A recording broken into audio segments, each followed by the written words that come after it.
Hello viewers, welcome to my legal channel. हम MCQs देख रहे हैं, एमसीक्यूज ऑन कॉन्स्टिट्यूशन, जो कि एमएससीटी एग्जाम के लिए बहुत इंपॉर्टेंट है। तो let's start. MCQs on amendment and updates. Which was the first amendment to the Indian constitution? Indian constitution का फर्स्ट अमेंडमेंट, पहली बार कॉन्स्टिट्यूशन कब अमेंड किया गया था, यानी वो कौन सा अमेंडमेंट है जो पहली बार किया गया था? तो option A 50th amendment 1974, option B first amendment 1951, option C 10th amendment 1955, option D 42nd amendment 1976। तो क्या लगता है आपको? गेस कीजिए क्या आंसर हो सकता है। तो इसका सही जवाब है फर्स्ट अमेंडमेंट 1951, क्योंकि ये पहली बार किया गया था ना। आंसर आंसर क्वेश्चन ही ऐसा पूछा है कि which was the first amendment. First amendment जो है वो कौन सा है, तो फर्स्ट अमेंडमेंट, ये फर्स्ट अमेंडमेंट ही कहलाएगा। इसलिए ऑप्शन बी जो है वो फर्स्ट अमेंडमेंट 1951 जो है वो इसका राइट आंसर है। कभी कभी ट्रिकी आंसर भी पूछे जा सकते हैं कि सपोज ये फर्स्ट अमेंडमेंट है तो फर्स्ट अमेंडमेंट होगा, लेकिन यहाँ पे ईयर भी चेंज हो सकता है एग्जाम में। तो इस टाइप के ट्रिकी जो आंसर है वहां पे दिए जा सकते हैं ऑप्शन में। इसलिए ध्यान में रखिए कि पहला जो अमेंडमेंट था ये 1951 में हुआ था। तो जैसे कॉन्स्टिट्यूशन 1950 में लागू किया था, तो उसके जो है एक साल बाद यानी 51 में जो है ये एक साल बाद पहला अमेंडमेंट हुआ था। इस तरह ध्यान में रखिए। नेक्स्ट क्वेश्चन देखते हैं। Which amendment added the fundamental duty? Fundamental duty जो है वो बाद में ऐड किया गया था कॉन्स्टिट्यूशन में। तो वो कौन से अमेंडमेंट से ऐड किया गया था? तो option A 44th amendment 1978, 52nd amendment 1985, option C 42nd amendment 1976 and option D 56th amendment 1980। तो फंडामेंटल ड्यूटीज जो है वो कॉन्स्टिट्यूशन में 42nd अमेंडमेंट में ऐड की गई थी। तो इसलिए इसका सही आंसर क्या होगा? Option C 42nd amendment 1976। ठीक है, तो 42nd अमेंडमेंट बहुत इंपॉर्टेंट थी, इसमें फंडामेंटल ड्यूटी जो है वो ऐड की गई थी। तो नेक्स्ट क्वेश्चन देखते हैं। Which amendment lower the voting age from 21 to 18 year?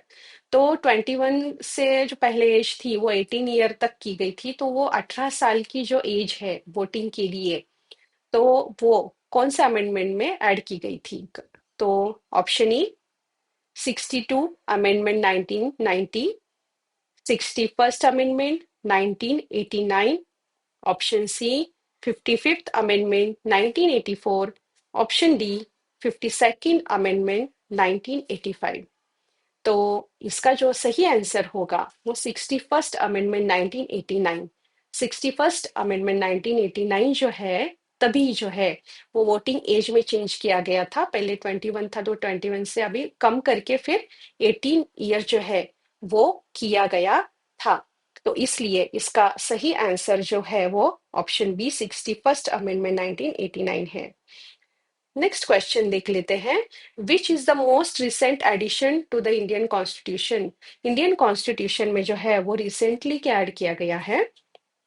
Option A right to information act, option B Jammu and Kashmir reorganisation act 2019, option C GST act 2070, option D 73rd constitutional amendment 1992। तो क्या लगता है आपको क्या answer होना चाहिए? देखिए, अभी इसमें आप किस तरह से गेस कर सकते हैं, अगर आपको पता है नहीं भी पता है। इसका सही आंसर है option B Jammu and Kashmir reorganisation act 2019।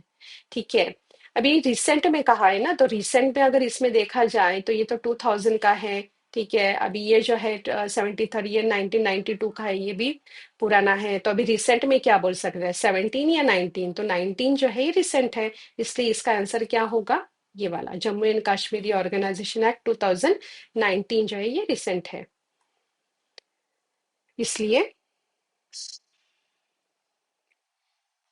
इसका सही आंसर हम लिखेंगे option B Jammu and Kashmir reorganisation act 2019। Next question देख लेते हैं। Question number 65, which committee recommended the adoption of the national flag? National flag adoption करने के लिए जो रिकमेंड किया गया था, तो वो कौन सी कमिटी ने रिकमेंड किया था?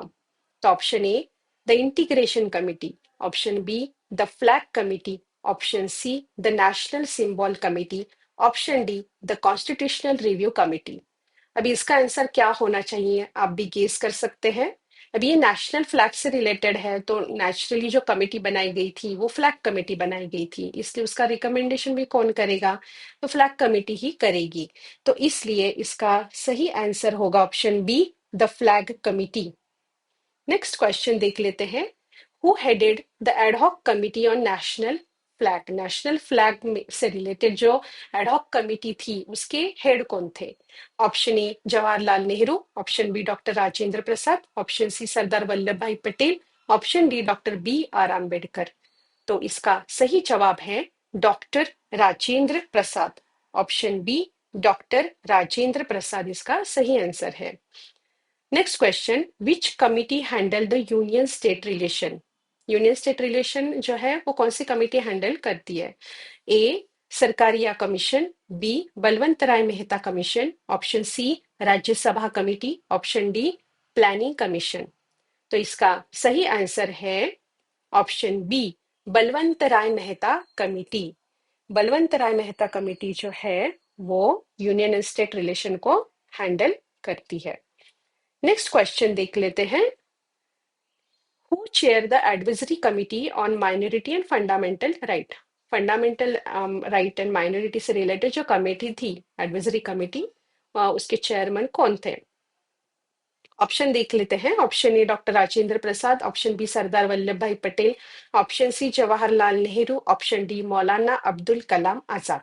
तो इसका सही आंसर है option B Sardar Vallabh Bhai Patel. Next question देख लेते हैं। Who headed the committee on fundamental right and citizenship? Fundamental right और सिटीजनशिप की जो कमिटी बनाई गई थी उसके हेड कौन थे? Option A Jawaharlal Nehru, option B doctor Rajendra Prasad, option C K M Munshi, option D B R Ambedkar. तो इसका सही आंसर होगा के M Munshi. Option C K M Munshi. Next question देख लेते हैं। Who chair the linguistic provinces committee? Linguistic provinces committee जो है उसके चेयरमैन कौन थे? ऑप्शन ए Sardar Vallabh Bhai Patel, option B Jawaharlal Nehru, option C Maulana Abdul Kalam Azad, option D doctor B R Ambedkar. तो इसका सही जवाब होगा ऑप्शन बी जवाहरलाल नेहरू।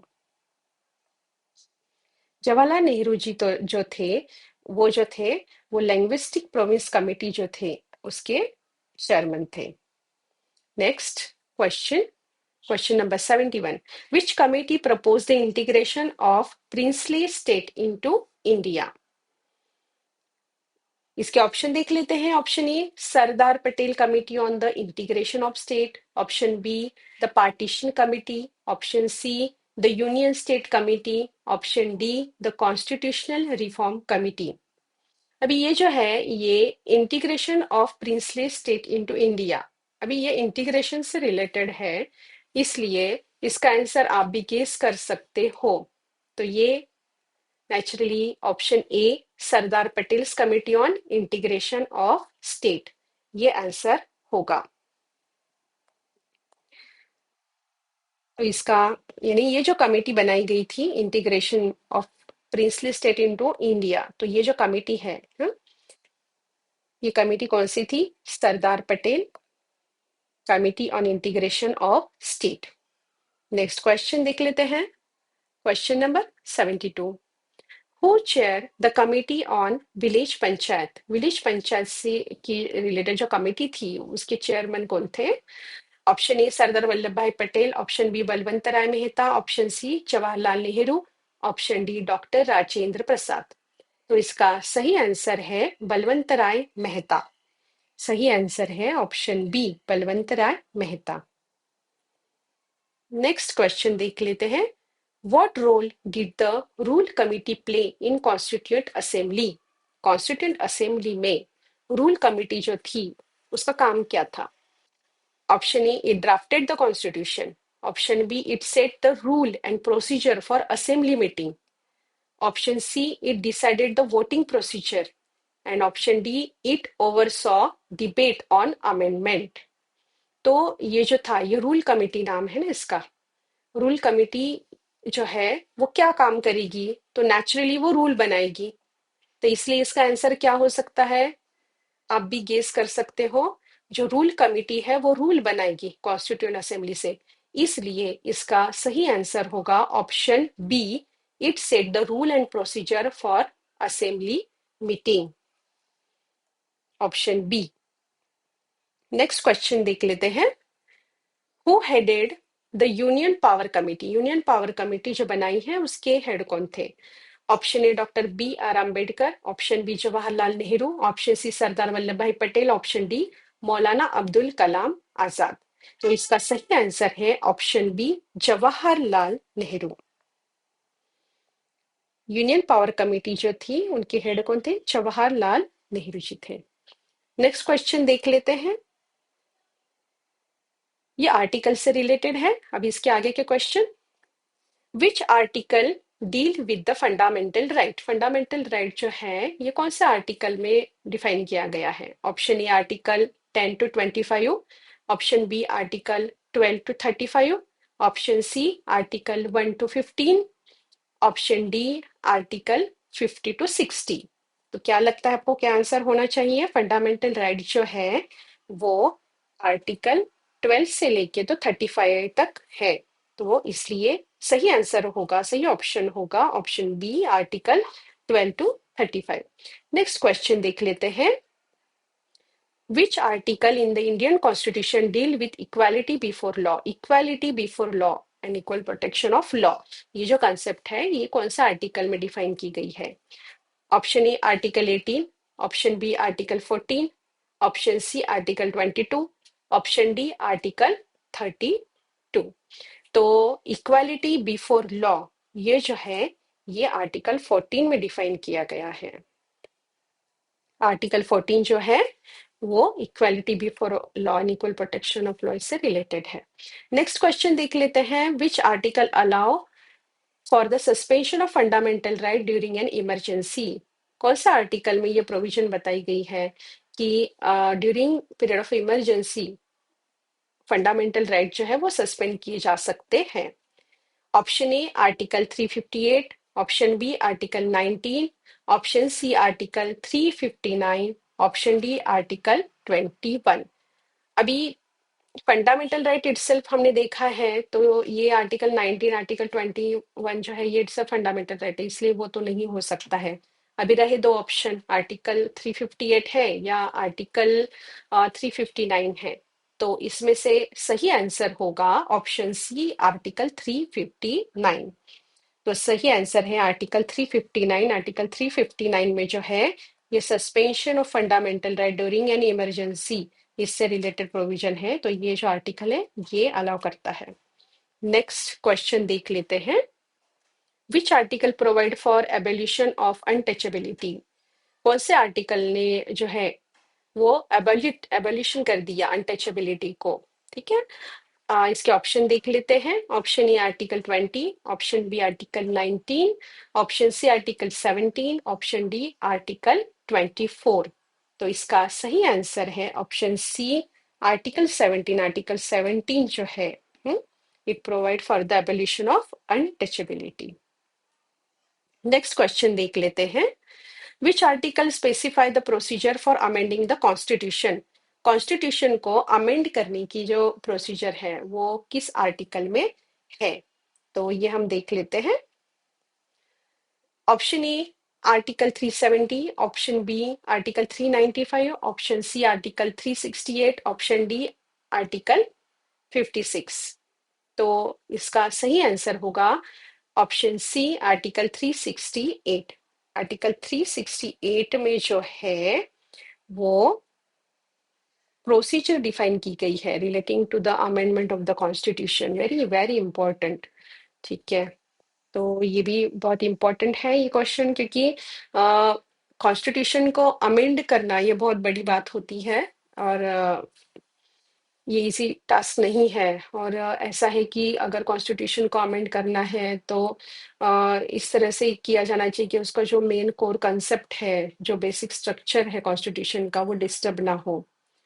तो ये जो प्रोसीजर है relating to the amendment of the constitution, ये है आर्टिकल 368 में। ठीक है, ये बहुत इंपॉर्टेंट है।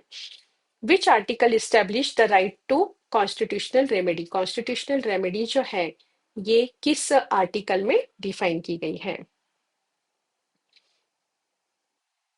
Option A article 35, option B article 21, option C article 32, option D article 15। तो कॉन्स्टिट्यूशनल रेमेडी जो है, राइट टू कॉन्स्टिट्यूशनल रेमेडी, तो ये जो है ये आर्टिकल 32 में दी गई है। इसलिए इसका सही आंसर होगा option C. Option C, article 32।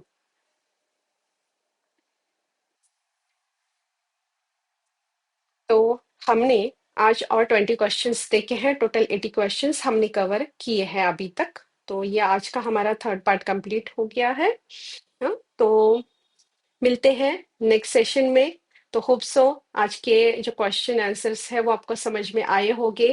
Channel को लाइक कीजिए, सब्सक्राइब कीजिए। Thank you so much.